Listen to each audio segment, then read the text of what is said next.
ब्रह्मज्ञान जरी कळे उठाउठी, तरी का होई हिंपुटी वेदशास्त्री. ब्रह्मज्ञान जरी कळे उठाउठी, तरी का हिंपुटी होई वेदशास्त्री.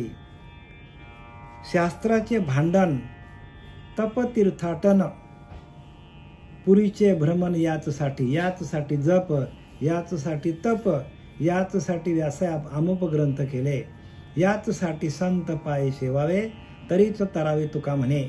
म्हणजे तुकाराम महाराज काय सांगतात, जे काय चालले जगामध्ये ते याचसाठी जप, म्हणजे आपला सातत्याने भगवंताचं चिंतन चालू राहावं, भगवंताचं भजन अखंड चालू राहावं. याच्यासाठी सगळी शास्त्र लिहिलेले आहेत. याच्यासाठी जप करायचं, याच्यासाठी शास्त्राचं वाचन करायचं. ज्ञान मिळवण्यासाठी नाही. ज्ञान कशामध्ये आहे, तर ज्ञान त्या नामामध्ये भरलेलं आहे. भरला घनदाट हरी दिसे, म्हणजे हरी सगळीकडे भरलेला आहे. जो हरी सगळीकडे भरलेला आहे आणि तो हरीच म्हणजे ज्ञान स्वरूप आहे. आणि त्या हरीपर्यंत पोचण्यासाठी आपली गाडी म्हणजे देहासहित तुका वैकुंठी गेला, देहासहित गेला. तसा आपल्याला देहासहित आपल्याला ब्रह्मरूप व्हायचं आहे. ब्रह्म वेगळा ना आपण वेगळा होणार नाही बरं का. म्हणून अद्वैत सिद्धांत काय सांगतो, अद्वैत सिद्धांत आपल्याला हेच सांगतो की आपणच परब्रह्म आहोत आणि आपण परब्रह्म आहोत. हे नुसतं बोलणं नाही, तुका चाखून सांगे, अनुभव आहे अंगे. चाखून सांगतो. तुकाराम महाराजाला पूर्णपणे अनुभव होता, तसा आपल्याला अनुभव यायला पाहिजे. तुका चाखून सांगे, अनुभव आहे अंगे. अनुभव आले ते अंगे, अनुभव आले ते जगा देत असे. तसं अनुभवातून आपल्याला शास्त्र सांगता यायला पाहिजे. म्हणून आपण आता सगळे जप आहे, तप आहे, शास्त्राचं वाचन आहे. ब्रह्मज्ञान जरी कळे उठाउठी, सहज असं ज्ञान आपल्याला कळलं असतं तर सहज कळत नाही ते काय हिंपुटी वेदशास्त्री. वेदशास्त्रामध्ये अनेक मतांचं गलबल आहे. म्हणजे सगळं कशासाठी आहे, ते एका हरिनामाला सेवन करण्यासाठी. एकदा हरिनाम सातत्याने सेवन केलं, त्याचं चिंतन सुरू झालं की ज्ञानाला कुठे शोधायला जायची गरज लागत नाही. कारण भरला घनदाट हरी दिसे, सगळीकडं हरी घनदाट भरलेला आहे. मग तो जर घनदाट आहे आणि आपण त्या घनदाटावर आपणच आहोत, देहासहित आपण आहोत, मग आपल्यालाही त्याचा अनुभव येणार आहे. कारण ती एक शक्ती आहे, ती एक चैतन्य स्वरूप शक्ती आहे, ती ज्योती स्वरूप शक्ती आहे, ती नाद स्वरूप शक्ती आहे. आणि ती शक्ती त्या शक्तीचा आपल्या अंतःकरणामध्ये भाव तयार झाला, आपली अनुभूती आली का मग आपल्याला शास्त्र करायला सुरुवात होतात. कारण ज्या नाद ब्रह्मातून त्या संपूर्ण सृष्टीची निर्मिती झालेली आहे, ते नादच ब्रह्म आपल्या हातात आलं, ते चैतन्यच आपल्या हातात आलं. म्हणून तुकोबारा काय सांगतात, हरी आला हाता मग काय भय चिंता. तो एकदा हरी आपल्या हातात आला, मग आपल्याला भय नाही, चिंता नाही, राग नाही, द्वेष नाही, शांतीच शांती सगळीकडे. झाला सफल व्यापार. तुकाराम महाराज सांगतात, माझा ह्या लोकाला मनुष्य देहाला येऊन माझा व्यापार सफल झाला. व्यापार कुठला, हरिनामाचा व्यापार सफल झाला. आणि तो हरिनामाचा व्यापार सफल व्हावा म्हणून सगळे शास्त्र लिहिलेले आहेत. शास्त्र वाचण्यासाठी नाही बरं का, शास्त्र जाणण्यासाठी पण नाही. शास्त्र एवढ्यासाठी आहेत, आपण ते परब्रह्म, आपण अहम ब्रह्मास्मी, आपण परब्रह्म आहोत हे जाणण्यासाठी शास्त्र आहेत. शास्त्राचा अभ्यास सांगण्यासाठी नाही, शास्त्राचा अभ्यास मिरवण्यासाठी नाही. मी ज्ञानी हे मिरवण्यासाठी शास्त्राचा अभ्यास अजिबातच नाही.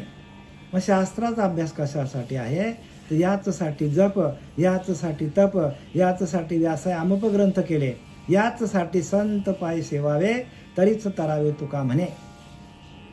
म्हणजे ते भजन करता करता आपल्याला इहलोकातून परलोकाची प्राप्ती जिवंतपणे असतानाच आपल्याला अनुभवाला येणं आणि त्या परब्रह्म स्वरूपाचा आपण काय करणं, सातत्याने अनुभव घेऊन त्याच्याशी रममान होणं. आणि ध्येय ठेवताना कापुराची वाती उजळलेली ज्योती ठाईच समाप्ती झाली जशी, तसं आपल्याला ध्येय ठेवता यायला पाहिजे. आणि त्याच्यासाठी शास्त्र आहेत. शास्त्र ऐकण्यासाठी नाही, वाचण्यासाठी नाही. शास्त्र कशासाठी आहे? आपल्याच आत्मानंदामध्ये आपण कसं राहू, आपण आपल्या आतमध्ये असलेला आनंदस्वरूप अवस्था प्राप्त करून त्या आनंदस्वरूप अवस्थेमध्ये आपल्याला सातत्याने भगवंताचा अनुभूती घेता घेता त्याच्याशी एकरूप होऊन आपल्याला ध्येय ठेवता येणं, याच्यासाठी शास्त्र आहे. म्हणून इथं काय सांगितले अर्जुनाला बघा, ओळी क्रमांक 79 काय सांगतात ज्ञानोबराया? भगवंतांनी अर्जुनाला सांगितलंय की तू मन बुद्धी साचेशी माझ्या स्वरूप अर्पिशी, त्याने मातेची गा पावशी माझी भाग. तू मन बुद्धी साचेशी, काय सांगितलंय? तुझं मन आणि बुद्धी साचेशी म्हणजे माझ्या स्वरूपाशी एकरूप होशी. साचेशी माझं खरं स्वरूप आहे. भगवंताचं खरं स्वरूप काय? रूप नाही बरं का, आपण रूपावर जातो. रूपाच्या आतमध्ये जे स्वरूप आहे, सुंदर ते ध्यान उभे विटेवरी करकटेवरी ठेवून या. सुंदर ते ध्यान आहे. भगवंताचं ध्यान कसं आहे? सुंदर आहे. आणि भगवंत विटेवर उभा आहे आणि त्यांनी हात करकटेवर ठेवलेले आहेत. पण याच्या पाठीमागे जे स्वरूप आहे भगवंताचं, ते स्वरूप जाणण्यासाठी आपल्याला रूपाचं ध्यान करता करता स्वरूपाची प्राप्ती होते. आपलं अखंड चिंतन विठोबाचं चालू झालं तर आपल्याला त्यातूनच स्वरूपाची प्राप्ती होणार आहे. आणि स्वरूपाची प्राप्ती होण्यासाठी सगळे शास्त्र आहेत. म्हणून तू मन बुद्धी साचेशी, तुझं मन आणि बुद्धी काय कर? मला अर्पण कर. एकदा का मन आणि बुद्धी आपण भगवंताला अर्पण केली, आपल्या हातात काय राहिलं? आता काहीच राहिलं नाही. कारण त्या मनाकडं, त्या बुद्धीकडं, त्या चित्ताकडं भगवंताचं स्मरण चालू झालं का आपल्याकडे येणारे विचार भगवंताचेच असतील.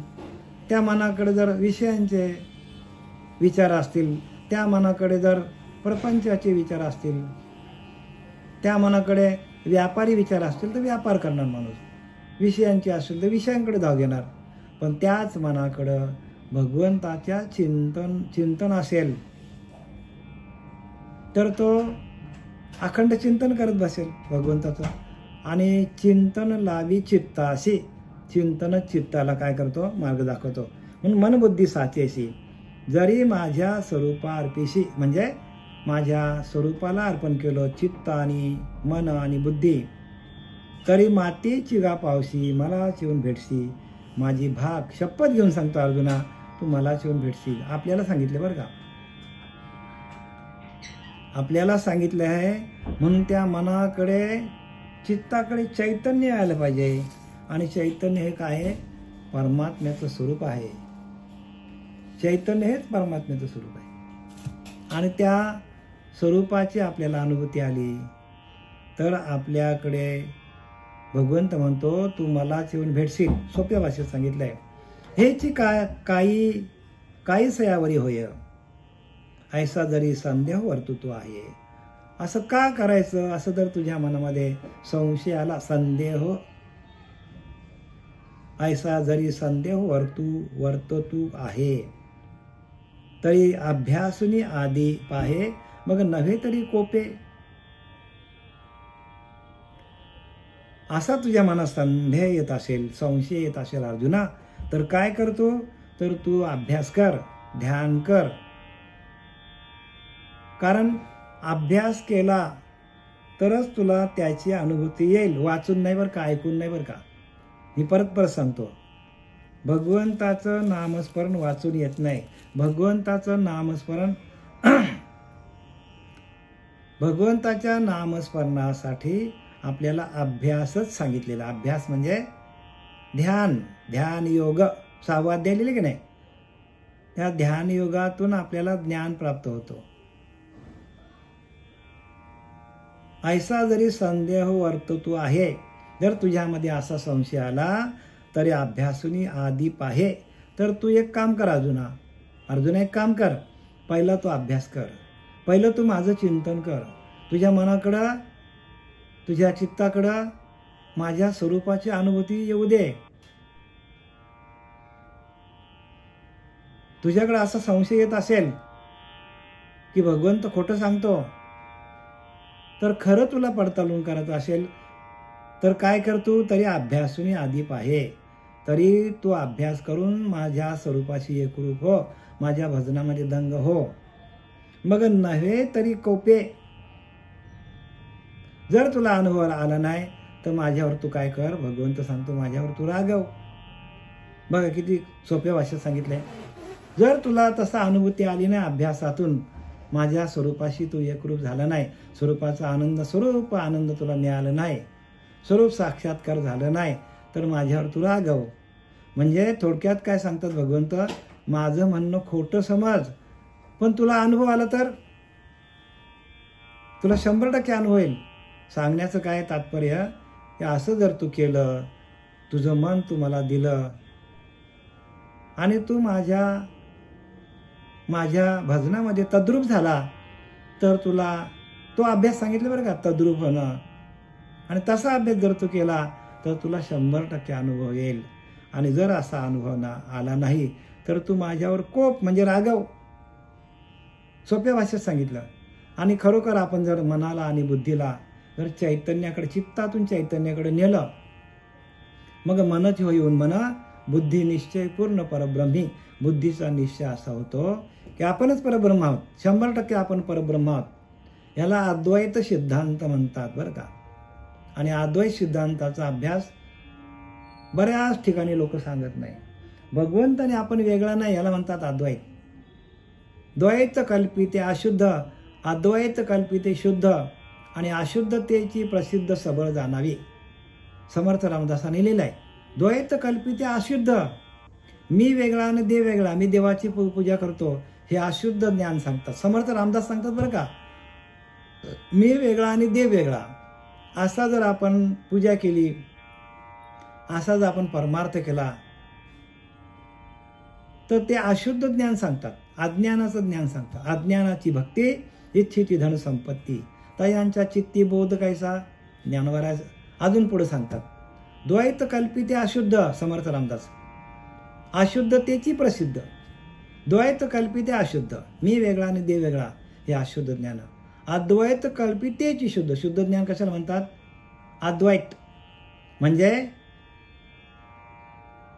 परब्रह्म, जे परब्रह्म आहे ते मीच आहे, अहम ब्रह्मास्मी वासुदेव तत्वता एकोहम शिवोहम, असं ज्ञान घेणं त्याला अद्वैत ज्ञान म्हणतात. वेगळा नाही, परब्रह्म ना मी वेगळा नाही, अहम ब्रह्मास्मी, ते परब्रह्म मीच आहे, असा ध्यान करणं याला अद्वैत सिद्धांत म्हणतात. आणि अशुद्धतेची प्रसिद्ध सबळ जाणावी.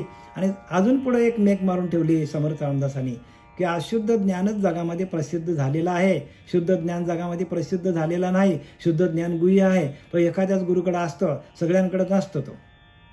समर्थ रामदासांनी क्लिअर त्यांचा पिक्चर त्यांनी क्लिअर लिहून ठेवले दासबोधामध्ये.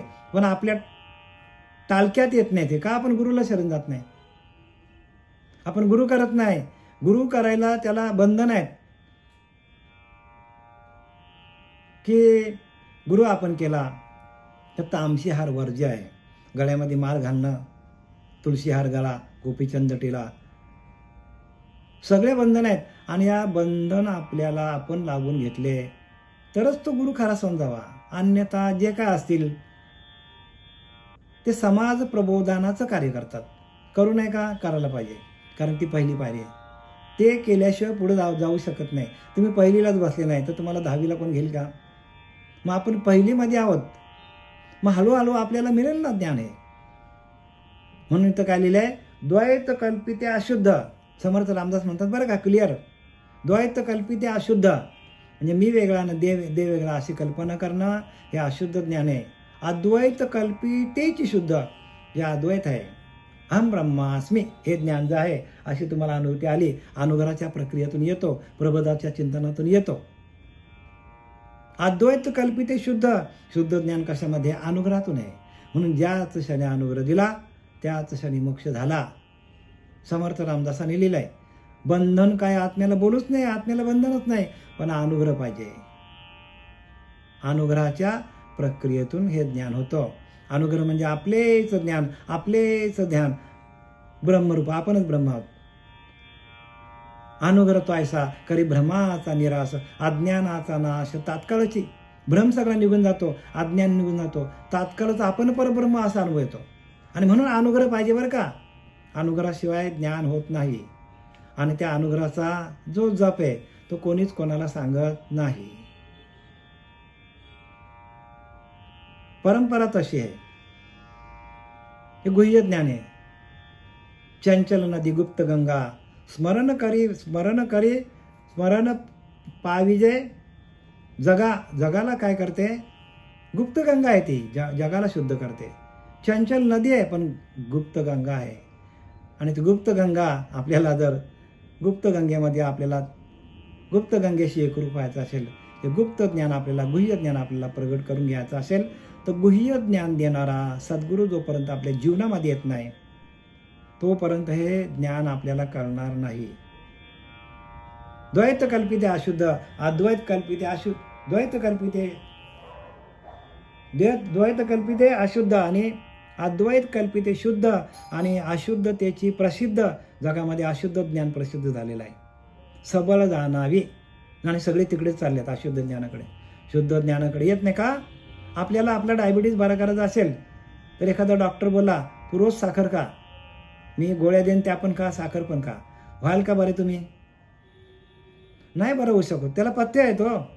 तसं ह्या परमार्थाला आपण जर पथ्याचं पालन केलं नाही, आपण जर तामसी आहार बंद केला नाही तर परमार्थ आयुष्यात प्राप्त होणार नाही. खाणारे पिणारे लोक असतील त्यांना असं वाटतं आम्ही परमार्थ करतो, तर ते ॲब्सोल्युटली रॉंग, 100% रॉंग आहे. होणारच नाही. कारण काय, ते विकार जे आहेत त्या प्राण्यांमध्ये, त्या कोंबडीमध्ये, त्या बकऱ्यामध्ये, ते विकार आपल्या आतमध्ये येतात आणि आपल्याला ते विकार काय बनवतात, आपला भिकारी बनवतात आपल्याला. म्हणजे आपल्याला विषयांकडे घेऊन जातात. आणि जिथं विषय आहेत तिथं मी नाही भगवंत म्हणतो. हेची काशी काही सयावरी होय, ऐसा जरी संदेह वर्तो तू आहे, तरी अभ्यासूने आधी पाहे, मग नव्हे तरी कोपे. जर तुला आत्मप्रचिती आली नाही, मी सांगितल्याप्रमाणे वागला अर्जुना, जर तुला आत्मप्रचिती आली नाही तर तू काय कर, माझं म्हणणं खोटं ठरव किंवा माझ्यावर रागव असं म्हणतात. येण्याचे अभ्यासेसी योगू, चित्ताशी करिपा चांगू, गा उपाय बले पंगू पहाड ठाके. आता आपल्याला काय केलंय, आपल्याला ज्ञानोबरांनी धारिष्ट दाखवलंय किंवा भगवंताने अर्जुनाला काय केलं तर धैर्य दाखवलं. बाबा तू धैर्यवान हो. येण्याची अभ्यासासु योगू, असा जर तो अभ्यास केला, तुझ्या आत्मस्वरूपाशी एकरूप होऊन जर तू माझं भजन केलं, माझ्या भजनामध्ये जर तू तद्रूप झाला, येण्याचे अभ्यासासी योगू, चित्ताशी करीबा चांगू. चित्त आहे ना ते चांगलं कर. चित्तामध्ये ते भजन जायला पाहिजे. चित्तामध्ये एकदा भजन गेलं की आपल्याला विसरच पडत नाही भजनाचा विसर पडत नाही. कारण ते चित्तामध्ये गेलं. चित्ती बैसला तो निवडे ना. चित्तामध्ये गेलं की आपल्याला बाहेर काढता येत नाही. एखादी गोष्ट बघा चित्तामध्ये गेली माणसाच्या का ती लवकर बाहेर निघत नाही. तसं भगवंताचं नामस्मरण आपण चित्तामध्ये त्याचं स्फुरण झालं का ते आपल्याला काय करतो, सातत्याने आपल्या भजन आपोआपच चालू होतो. येण्याचे अभ्यासासी योगू, म्हणजे या अभ्यासाच्या योगातून चित्ताशी करिपा चांगू. चित्त चांगलं का, चित्त शुद्ध तरी शत्रू मित्र होती, व्याघ्रन खाती सर्पतया. चित्त शुद्ध तरी काय सांगितलंय, चित्त शुद्ध करा. चित्त शुद्ध तरी शत्रू मित्र होती, शत्रू पण मित्र होतात. व्याघ्रहीन खाती सर्पतया. बघा जंगलामध्ये किती लोक बसलेले आहेत, साधू संत, आणि ते काय करतात, साधना करतात. आजपर्यंत आपल्याला ऐकायला आले का की साधूला वाघाने खालं? नाही, कारण चित्त शुद्ध आहे. एकदा का चित्त शुद्ध झालं तुमचं, तर कुठलाच पक्षी तुम्हाला दंश करू शकत नाही. भगवत स्वरूपाशी एकरूप झाले तुम्ही. आणि म्हणून येण्याची अभ्यासाशी, या अभ्यासाच्या माध्यमातून चित्ताशी करी पारी चित्त तुझं शुद्ध कर. आगा उपाय बले पंगू पहाड ठाकी. तर एखादा पांगला माणूस आहे, एखादा लंगडा माणूस आहे, पण त्याने प्रयत्न केला तर तो पहाड चढून जातो, मोठे मोठे पहाड चढून जातो, पंगू असेल तर तो. असं का सांगितलं आपल्याला? याचा अर्थ सांगितलं की तुम्ही अभ्यास करावं. पांगळा माणूस पण पहाड चढून जातो. मग तुम्ही तर पांगळे नाही ना, तुम्ही चांगले आहेत का? प्रत्येक माणूस धडधाकट आहे. मग धडधाकट असताना आपल्याला अशी चिंता का लागावी की आपल्याला अभ्यास होणार नाही? तुमचं धैर्य वाढवलं, तुमचं धैर्य वाढलं पाहिजे प्रत्येकाचं. ज्ञानोबा आपल्याला धैर्यवान बनवतात. तेवी सदाभ्यासे निरंतर चित्ताशी परमपुरुषाची मोहर लावी मग शरीर राहो आत्वा जाहो. आता काय सांगितले ते? तेवी सदाभ्यासे निरंतर. हा अभ्यास जो आहे ना, अभ्यास म्हणजे नामस्मरण, ध्यान करणं, परमात्मा तत्वाशी एकरूप होणं, परमात्म्याचं भजन चालू करणं, मुळाधार ते ब्रह्मरंध्रापर्यंत धाव नेणं, उलट प्राण्या फिर गोते खासी. म्हणजे मुळाधारपासून ब्रह्मरंध्रापर्यंत जो आपल्याला अभ्यास दिलेला आहे, भरला पूर मायेचा लोंढा वाहून जाशी. म्हणजे मायेच्या पुरामध्ये आपण प्रत्येक माणूस वाहवत चाललेला आहे. म्हणून उलट दिशेला आपला भजन चाललं पाहिजे. म्हणजे कुठून? मूळाधार, स्वाधिष्ठान, मणिपूर, अनाहत, विशुद्धी, आज्ञाचक्र आणि ब्रह्मरंध्र चक्र, सप्तचक्र भेदन करून आपण स्थिर अवस्थेला, स्थितप्रज्ञ अवस्था आपल्याकडे प्राप्त करून घेणं म्हणजे अभ्यास. म्हणून येण्याचे अभ्यासाशी योगू चित्ताशी करीबा चांगू. चित्त आपला काय होतो? शुद्ध होतो. तेवी सदाभ्यासे निरंतर. असा अभ्यास निरंतर, बरं का, अखंड ध्यान केलं आपण, निरंतर केला.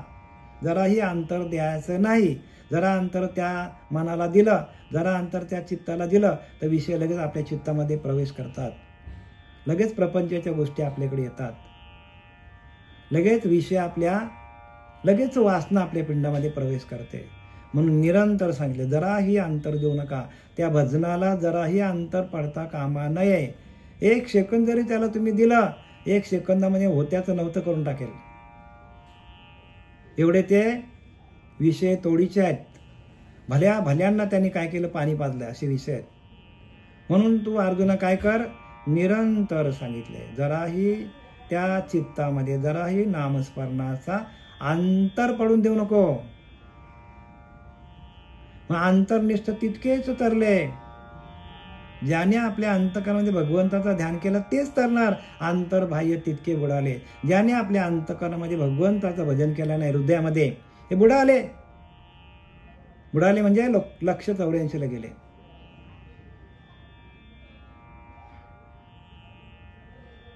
काय सांगतात? अंतर्निष्ठ तितकेच तरले.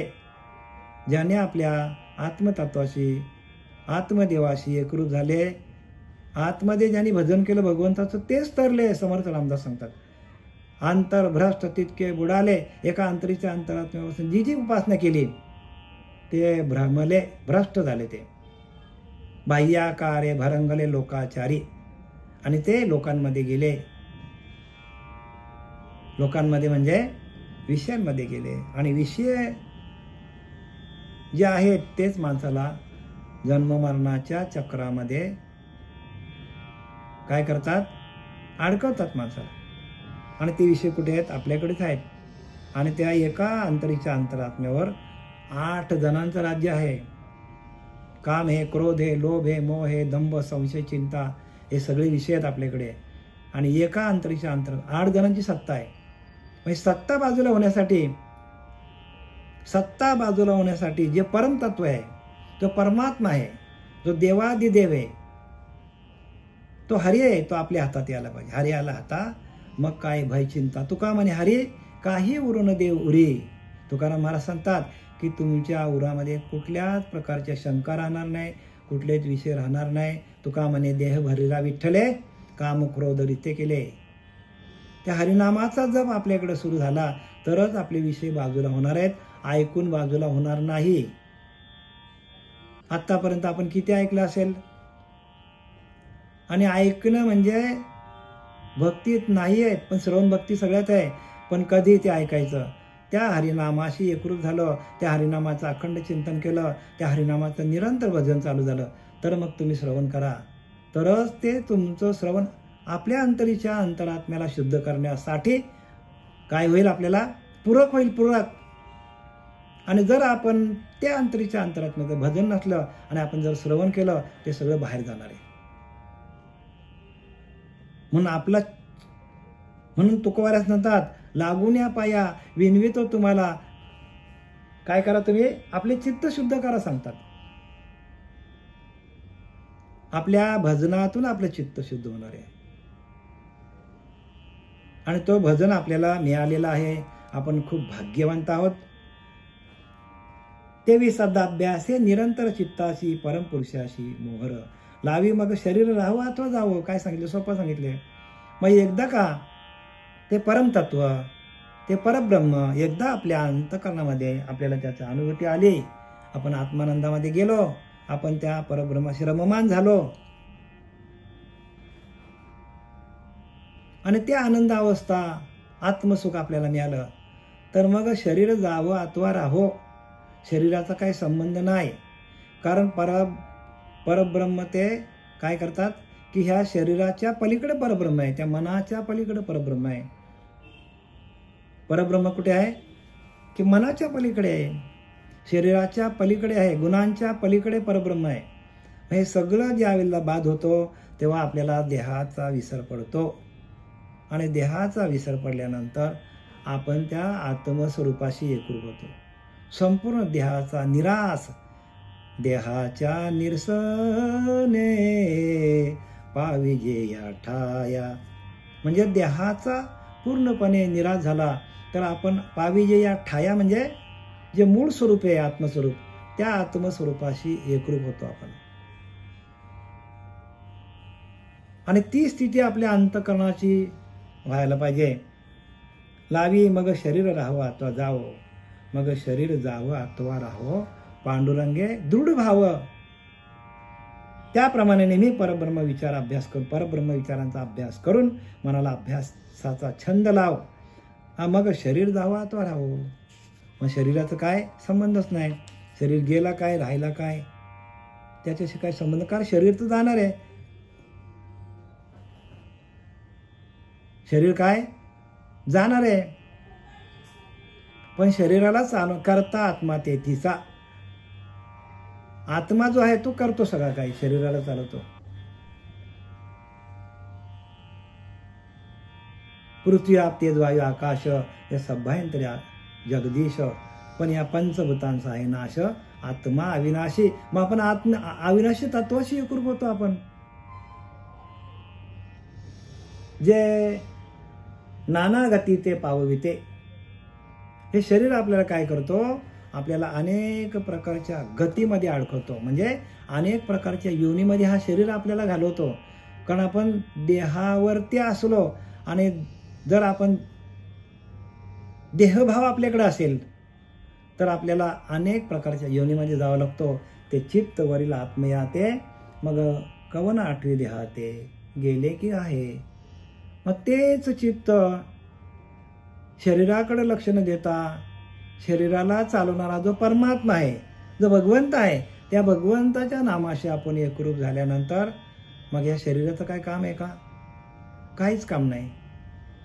मागे आपल्याला दृष्टांत दिलाय, पाय अथारवी घट बुडाला उदका बुडाला, पाय अथारवी घट उदका बुडाला, आत बाहेर उदका भरला, पाठी दैव गत्या फुटला, तरी उदका काय फुटे. दृष्टांत दिले माऊलीन मागे.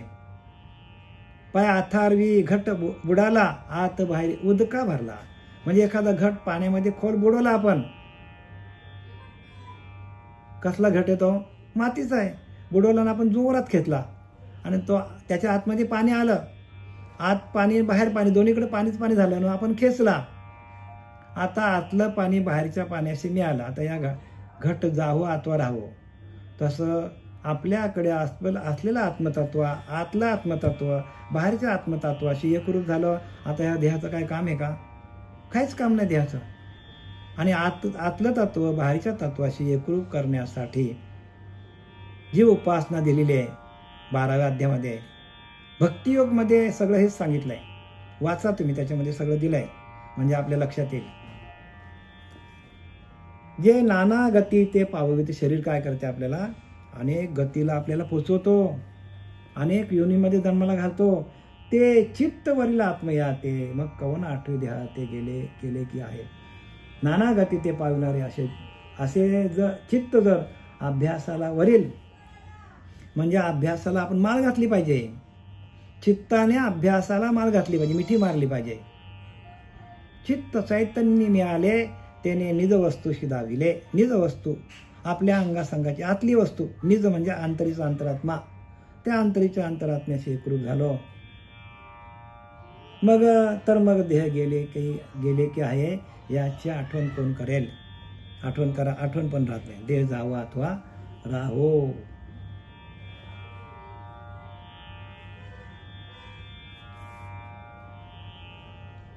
आपण ओळी क्रमांक 83 पर्यंत आलेलो आहोत आणि आता आपली वेळ संपलेली आहे. पुंडलिकावरती हरी विठ्ठल श्री ज्ञानदेव तुकाराम पंढरीनाथ भगवान की जय. माऊली ज्ञानेश्वर महाराज, जगद्गुरु तुकाराम महाराज, शांती ब्रह्म एकनाथ महाराज की जय. अवधूत चिंतन श्री गुरुदेव दत्त. जय रे देवा सगळ्यांना.